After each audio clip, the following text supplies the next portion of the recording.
Hay una metodología, tradición, hay una práctica japonesa que se llama el Ikigai.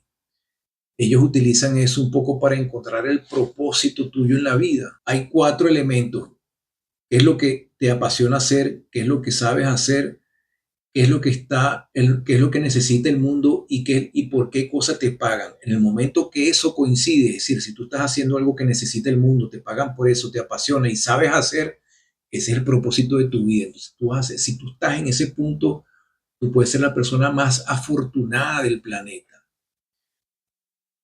Ese concepto a mí me parece interesantísimo, me encantó, eso se aplica para muchísimas cosas y hoy yo hice el ejercicio de aplicarlo a la industria de los bienes raíces, es decir, cómo identifico yo cuando un proyecto tiene ese balance, cómo llegamos al ikigai de la industria inmobiliaria, donde coincide simultáneamente lo ambiental, lo social y lo económico. ¿Y qué pasa cuando uno de ellos no coincide? ¿Y qué pasa cuando dos de ellos no coinciden?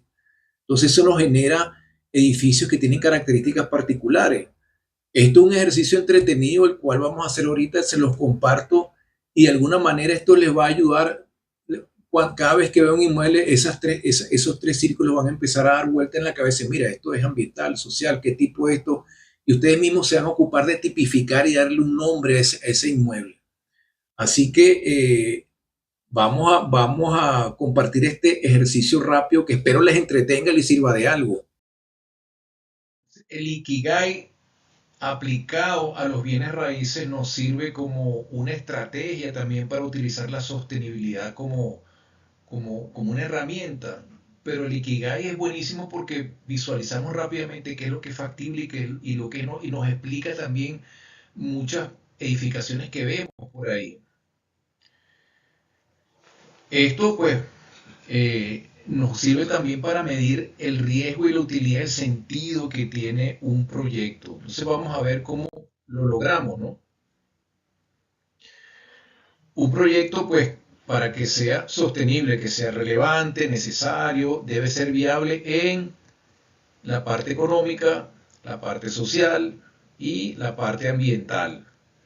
En este punto es donde coinciden las tres cosas. Ese es como es en el sweet point, donde definimos la sostenibilidad.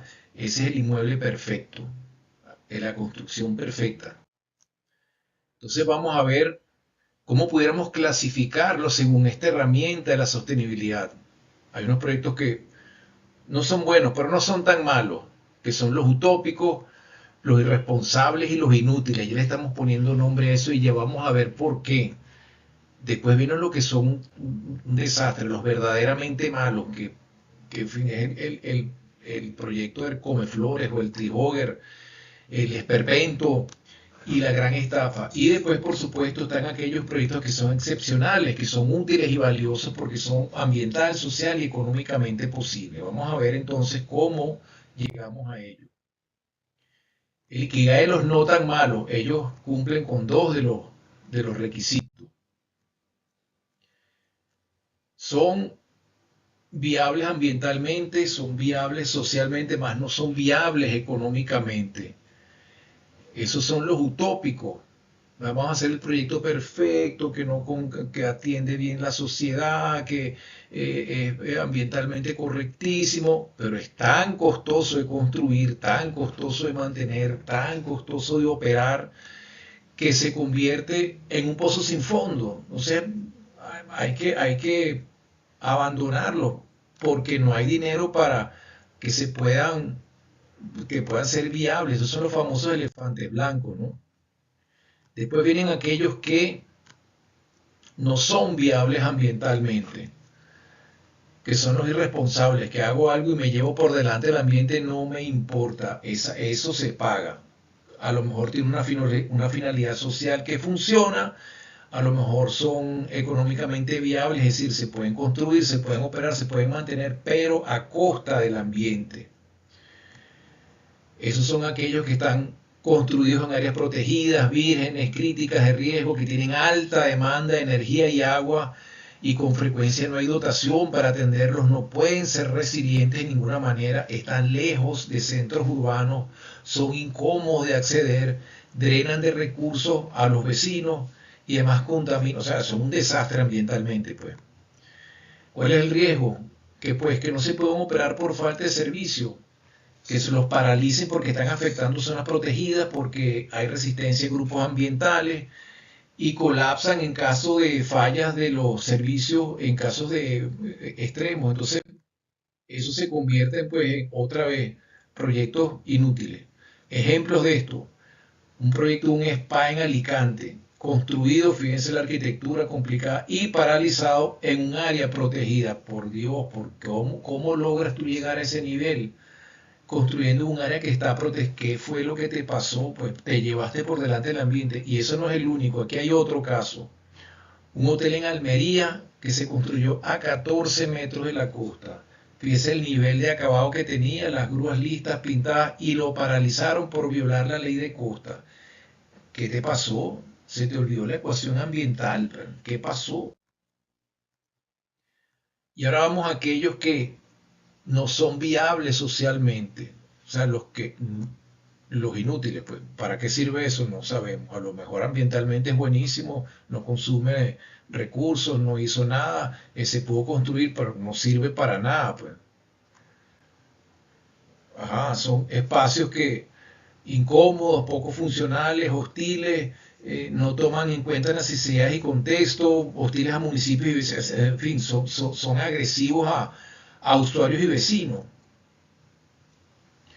El proyecto se queda frío, nadie lo quiere, la comunidad y los vecinos objetan y paralizan la obra, las autoridades municipales en contra, multas, penalizaciones, es decir, porque a lo mejor otra vez muy bueno ambientalmente, muy bueno económicamente, pero te faltó eso. Ahora vamos al ikigai de los bien malos, que no son viables en dos de los aspectos. Entonces vamos a ver el comeflores, el esperpento y la gran estafa. Este no es viable socialmente ni económicamente, es ambiental. Este es algo que se construyó que es perfecto en términos ambientales, no consume energía ni agua, no afectó nada, pero se construyó con una obsesión por el ambiente y hay muchos ejemplos de eso.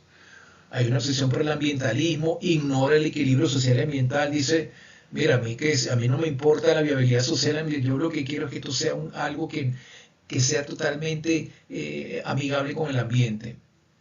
Entonces, esto generalmente le están incorporando tecnología costosa, poco práctica, irracionales, son muy costosos de construir, muy costosos de operar también, son absurdos y a veces ni se llegan ni a utilizar porque en realidad no sirven para nada. Vamos al otro caso que no es viable ni ambiental ni económicamente, sino socialmente. Eso es lo que llamamos el esperpento. Son unos edificios horrorosos que no tienen viabilidad ambiental, no tienen restricciones económicas, es decir, son muy costosos de construir y operar. Generalmente se construyen porque cubren una necesidad urgente, no hay restricciones de presupuesto, no hay restricciones en los costos operativos, no hay necesidad de tener ninguna consideración ambiental porque dice, mira, hace falta esto, me importa un pito si me llevo por delante un bosque, una zona protegida, si consume esos por 200.000 megavatios de energía, no me importa. Y estos se suelen constituir en símbolos de poder y de solidez, muy típico de gobiernos autoritarios, muy típico de corporaciones que hacen este tipo de edificaciones un poco para demostrar solidez, ¿no?